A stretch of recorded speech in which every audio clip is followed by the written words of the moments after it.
Почитувани, добро дојдовте во уште едно издание на емисијата Пресврт на Слободен печат. Денеска имаме интересен гостин кој што одлично е познава меѓународната дипломатија, надворешната политика, светот, но и случувањата во Македонија. Токму на теми кои што се актуелни, се однесуваат на она што е можеби најжешко во моментов во светските медиуми, а тоа е телефонскиот разговор трет по ред на американскиот претседател Доналд Трамп и неговиот руски колега Владимир Путин.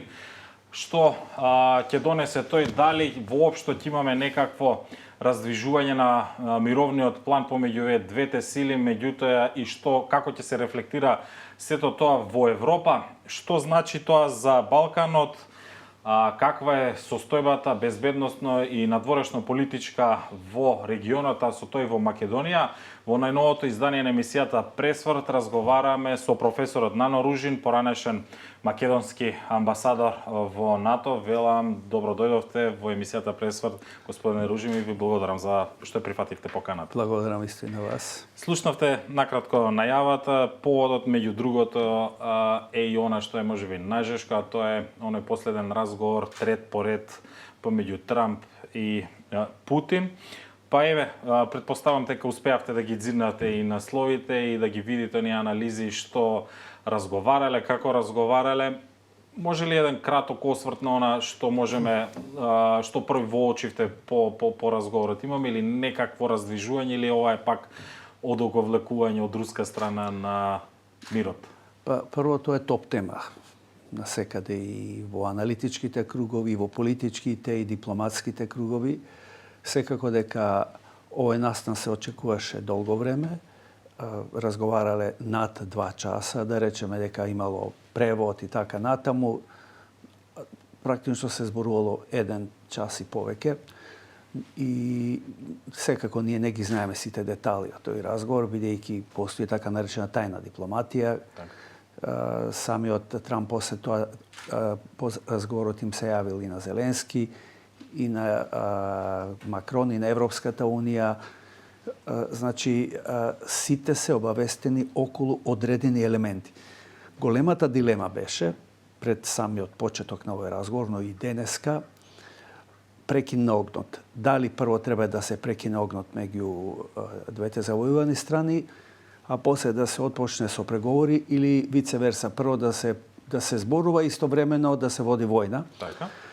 Практиката покажува дека никогаш или многу неуспешно се случувало тоа кога го прекинувате огнот, бидејќи секогаш ќе се најде некој изговор да продолжи истиот, почнувајќи од Виетнамската војна преку југословенските искуства, Косово, Босна и така натаму. Така.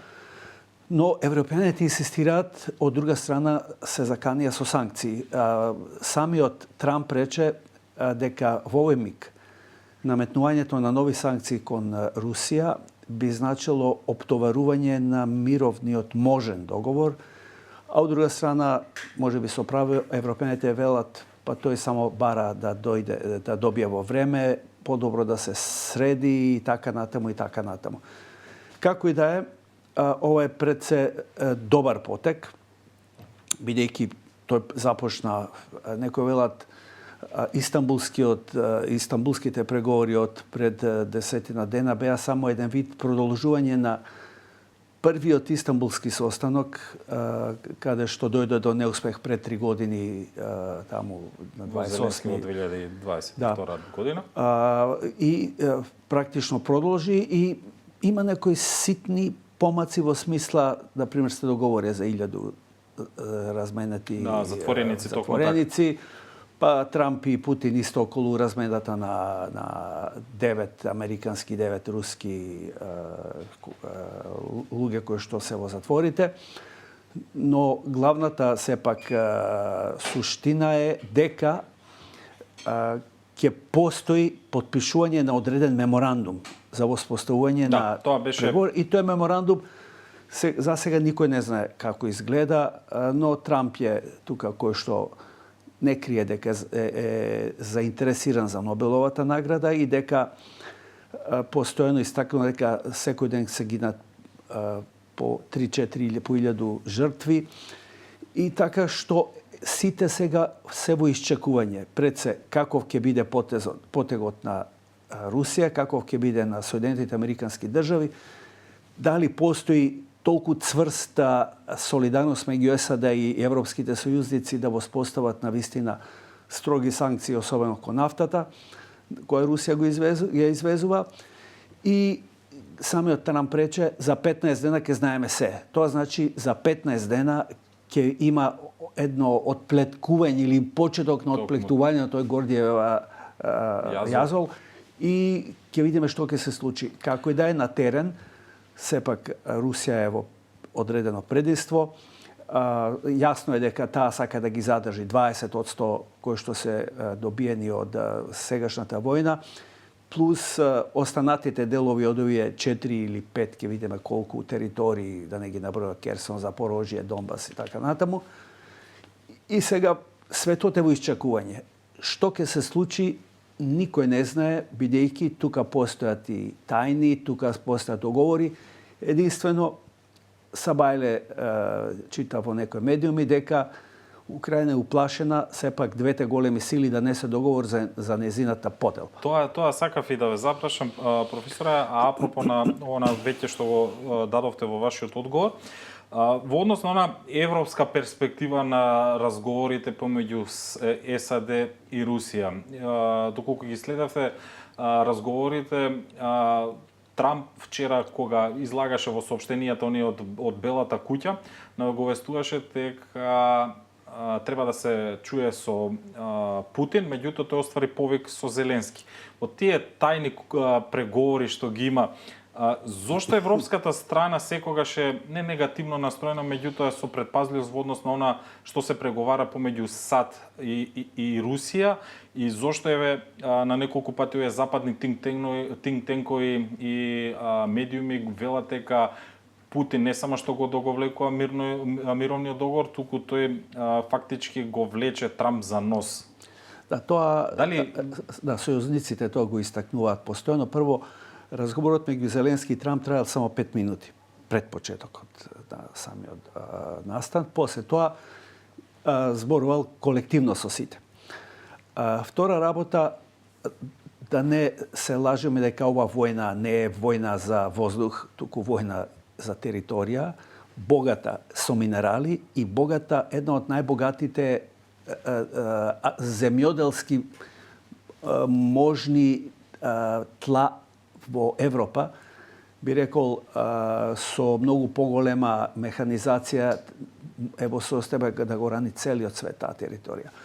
Во тој контекст и европјаните имаат интерес да добијат дел од колачот, и Трамп има интерес да добие дел од тој колач, бидејќи тој нели го потпиша договорот за минералите, но она што е исто така интересно, како ќе се однесува на тамошната, би рекол, безбедносна гаранција. Бидејќи европјаните во ред, најверојатно Украина по војната ќе стане нов член на Европската унија, бидејќи тие капацитети Европа мора да ги користи. Дури мислам дека таа геополитичка димензија ја надминува некогашната компенхашка филозофија, значи критериумите. Така. И мислам дека ние, Балканот, може да бидеме губитници во тој аспект. Во која смисла, на одолжување? Одолжување и плюс тоа гледаме дека владата не е заинтересирана за никакви отстапки во однос на промената на внесување на бугарското малцинство во уставот. Така што Украина е еден геоекономски и геополитички влог и за Европската унија, и за Велика Британија, и за Соединетите Американски држави. Воедно, таа е геополитички во смисла на излез на море, тука го знаеме Крим, веројатно Крим ќе и припадне на Русија и тоа е дел од тој пакет. Наводно ги знаеме сега неколку истакнати амбиции на Русија во смисла на Украина.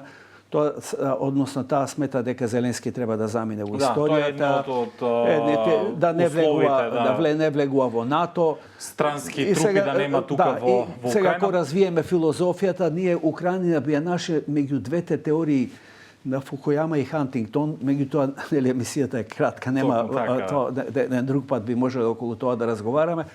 Како и да е, не е крај на историјата, како што викаше Фукујама.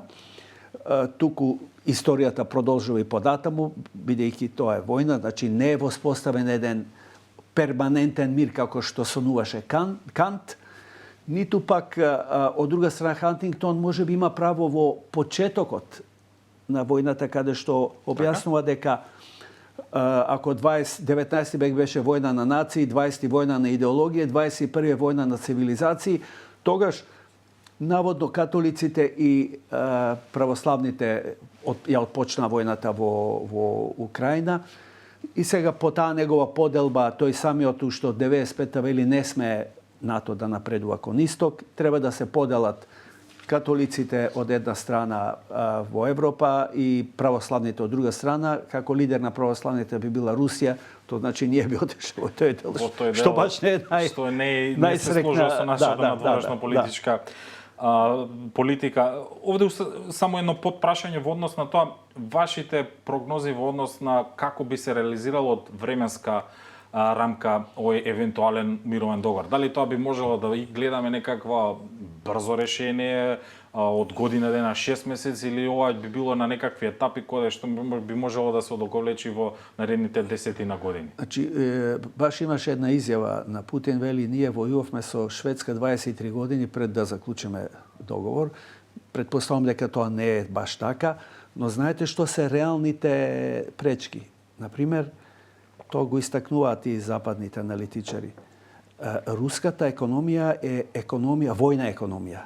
Тоа значи дека најголемиот дел од руските капацитети, тешката, лесната индустрија се пренасочени кон војната индустрија. Сега, враќањето на таа војна индустрија кон нормални рамки е многу тежок и спор процес. Тоа во временски рок што тоа во временски рок минимум една година. Минимум една година. Вие може да има договори, на пример, поставно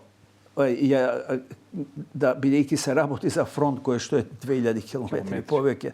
Значи постепено да се направи една тампон зона, па постепено од тој регион постепено се воведуваат мировни сили и така натаму, против кои иначе не сака да чуе Путин, бидејќи мисли ако дојдат англичаните или НАТО, тогаш што би било пак исто така предизвик. Тоа е спротивно на нивната филозофија.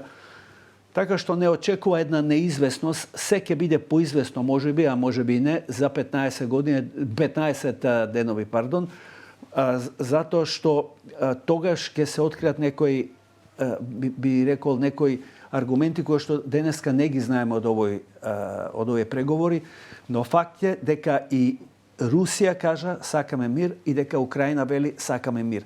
Значи, за љубов е потребни двајца, практично евентуално за војна.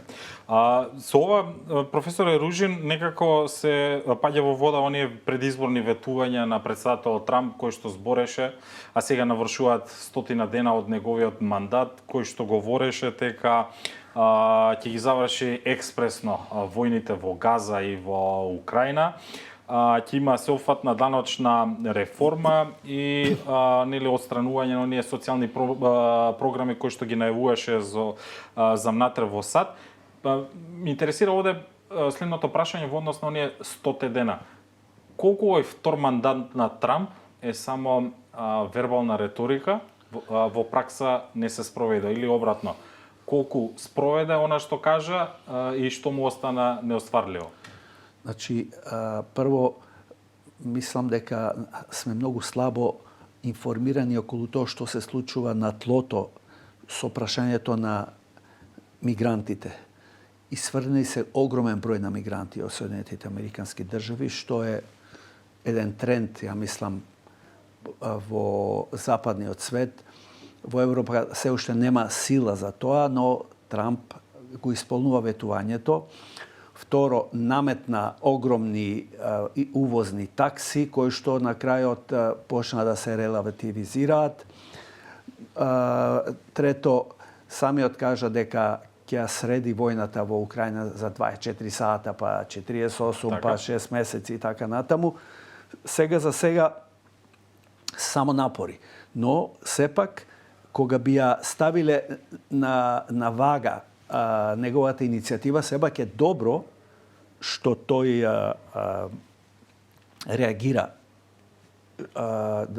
реагира мировно, бидејќи ако земеме другата алтернатива, што би било војна, јакнење на судир, јакнење на извози, огромни извози на оружје и така натаму, губење на човекови животи. Така што мислам дека во таа насока е позитивен. Исчекуваме. Во однос на Газа, самите знаеме дека е многу чувствителен кон Нетањаху. Тој беше првиот лидер што го посети. Мислам дека даде срамежливи некои проценки во смисла треба хуманитарна помош, па после имаше идеја да ги преселуваат палестинците во Либија, па тоа најде сега на огромен отпор меѓу либијците. Така што тука околу Газа мислам дека се уште не го реши проблемот. Тука Европската унија е многу поагилна и мислам дека за сега целта на Нетањаху е да го победи Хамас и да ги ослободи сите затвореници. Мислам киднапирани израелци кои што уште од 8 октомври, но колку од нив се живи, тоа никој не знае и каде се смести. Во една реченица, светот дали драматично се сврте за 360 степени за овие први 100 дена од Трамп? Па не можеме да кажеме дека за толку брзо може да се сврти, меѓутоа можеме да ги трасираме тенденциите кои што се видливи. Прво е евидентно дека главниот предизвик за Трамп и за САД се Кина, а не Русија. И сега да не навлегувам во старите теории на Макиндер, кој владее со земјиното срце, односно со Евроазија, тој го контролира светот. Тоа е стара теорија, веќе 120 години е уште од почетокот на 20 век. Но знаеме дека секогаш особено по Втората светска војна до денес не е било пријатно на американската администрација кога доаѓа до приближување меѓу Русија и Кина. И мислам дека еден од мотивите на оваа Трампова помирлива политика е токму да ги одвои Русија од Кина. Никсон на времето измисли пинг-понг дипломатија со кинезите, тогаш кинезите беа послаби и некако ја одвои Кина. Но дали сега е во можност тоа во една галопирачка раст на Кина и на Пекин? Само под услов да се опушти глобализацијата, бидејќи сега може да дојде до деглобализација, практично доаѓа заради санкциите, и создавање на регионални глобалистички сојузи кои што веќе постојат меѓу Кина и Русија, Индија и така натаму. Така што од тоа многу зависи, бидејќи не случајно, ако следевте конференцијата за печат на Трамп, сино ќе рече, ние имаме голем потенцијал, а и Русија има голем потенцијал да отпочнеме економска соработка. Се тоа параметри кои што не тера да размислуваме дека постои некоја желба да Русија се отргне од Кина. Од Кина. Дали ќе успее како во минатиот век во 70-тите, 80-ти години останува да видиме. Меѓутоа овде професор Ружин би сакал да се надополнам апропо она што го кажавте, отргнувањето и од друга страна зближувањето на Западот во однос на предстојниот НАТО самит кој што треба да се одржи следниот месец во Холандија Хаг. Овде би сакал да ве запрашам која е вашата предикција во однос на тоа што таму ќе се говори. Претпоставуваме дека Украина меѓу другото ќе биде главна тема, но дали ќе бидат донесени некакви заклучоци со оние кои што можеби нас директно ќе не заинтригира, а се однесуваат за зголемувањето на трошоците за одбраната на 5%, на 5%. Рубио бара од НАТО, од сите земји членки, вклучително Македонија, да одвојуваат од својот буџет 5% од бруто националниот производ. Колкото е возможно за нас, земја како Македонија, и дали можеби тоа ќе биде и главната тема на НАТО? Значи, мислам дека НАТО во овој миг пред НАТО се поставени неколку, би рекол, и прашања, и дилеми, па и цели, кои се од геополитичка, од геоекономска и војно-технолошка природа. Од геополитички аспект, НАТО го интересира да се спротистави, сега со мали исклучоци, нели, Турција е многу смирена, си обезбеди практично позиција да биде медијатор, условно речено. Словачка и Унгарија не се баш толку воинствено расположени. Соединените американски држави исто така. Така што НАТО мора да води една геополитичка и геоекономска стратегија кон војната што се случува во Украина. Секако дека акцентот ќе го стават европските сојузници пред се врз наоружувањето. Гледаме дека Полска веќе со амбиции да стане втора најсилна држава според војниот потенцијал на Алијансата, пред се и човечкиот потенцијал. Европа, пред се Франција, обезбеди нуклеарно покривање на територијата на Полска. Велика Британија исто така е заинтересирана, значи Европа мора да го надмине да го подигне тој безбедносен акцент во смисла на практично нови продори на оружувања и во поморски, сувоземни и воздушни сили со еден фонд од 800 милиарди евра до 2030 година. Што тоа ќе значи, сега за малите држави? За малите држави како економи во развој како што сме ние. Ние сега одвојуваме негде околу 2,3. Ја набиндавме границата 2%. Збореше министерот Мисајловски и рече, изминатиот период, дека Македонија може да ја стигне границата од 3% за трошење за одбраната. Меѓутоа 5% е речиси двојно од она што можеме да го оделиме. Значи ние како држава со таква економија, ние Албанија, Црна Гора, па тешко да можеме да издвоиме 5% во однос на ова прашање. Може би нашата дипломатија ќе треба малку да се потруди да каже ние не сме во состојба, бидејќи немаме ни капацитет, ниту економски, ниту финансиски, ниту технолошки. Може би да се поделат работите и да се види што и каде ние би можеле да учествуваме. Например, исто како што беше по кризата од 2001 година.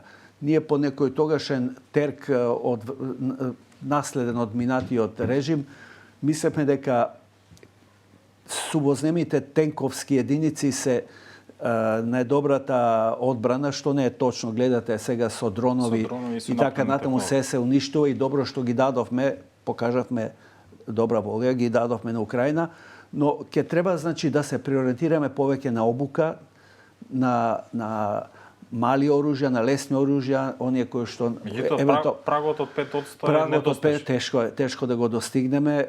Мислам дека што би значило, правиме муавет, говориме во политички агол. Дали може би тогаш сад би притиснале за оние кои што не исполнуваат за некакви услови, некакво оддалечување од НАТО или пак? Видете, ја например толку гледам преку анализата на некои геополитички прашања. Например, за нас голем придонес е доколку го изградиме коридорот 8.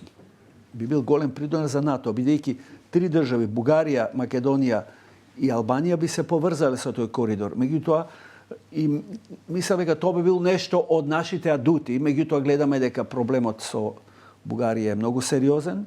Мислам, ние веќе не сакаме нели да разговараме за таа тема, а одиме на коридорот 10, кој што го сочинуваат горе Орбан, Вучич, Мицковски и Грција.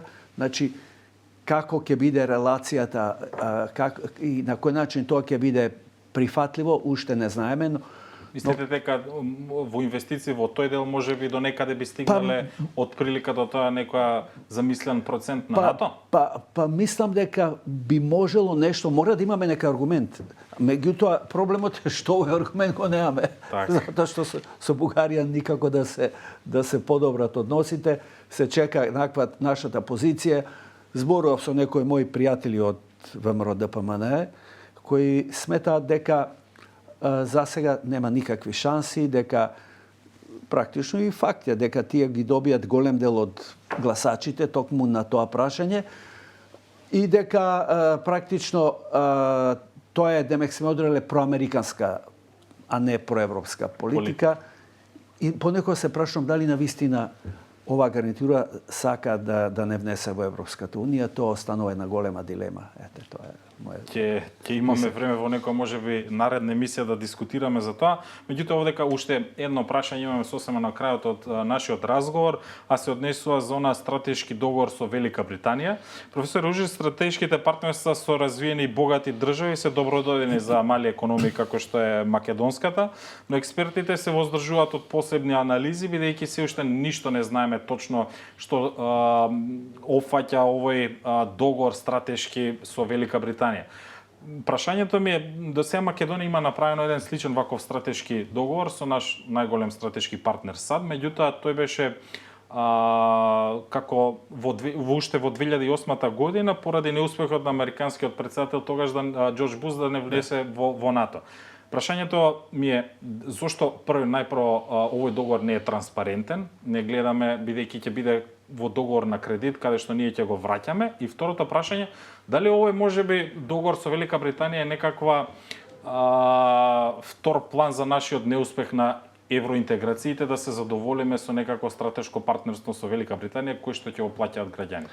Значи се работи за заем и како што рече самиот министер за транспорт и врски, овој договор е всушност се уште не е потпишан, но средствата ќе бидат искористени во подобрување на инфраструктурни објекти.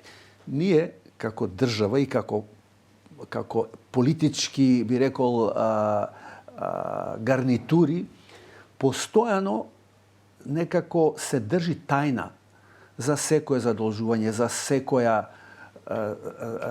секоја позиција, особено кога се заемуваат пари. Јас се надевам дека тоа еднаш ќе се прекине.